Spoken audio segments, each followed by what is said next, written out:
காலை தோறும் அவருடைய வார்த்தையினாலே திருப்தி ஆகிற இருதயம் நமக்கு இருந்தா காலையில உங்களை தெய்வம் எழுப்பி விடுவார். சங்கீதக்காரனுடைய புஸ்தகத்தை வாசிச்சோம்னா, காலையில உடைய வார்த்தையினாலே நான் திருப்தி ஆகிறேன். கர்த்தருடைய வார்த்தையினாலேயே திருப்தி ஆயிட்டா, அப்ப நாளுடைய துவக்கமே எப்படி ஆயிடுச்சு? திருப்தி ஆயிருச்சுன்னா அந்த நாளுடைய முடிவு வரைக்கும் உங்களுக்கு வேற எதன் மேலையும் விருப்பமும் நாட்டமும் வாஞ்சையும் வராது.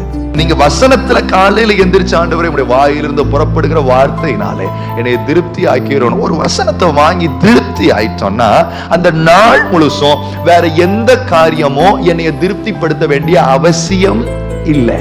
அப்ப காலையில எழும்பி நான் ஆண்டவருடைய சமூகத்துல அமர்ந்திருக்கும் பொழுது வார்த்தையை வாங்கி திருப்தி ஆகாட்டி அந்த நாள் முழுவதும் என்னை திருப்திப்படுத்துகிறதற்கு நிறைய காரியங்களை என் வாழ்க்கைக்குள்ள நான் அனுமதிக்க ஆரம்பிப்பேன்.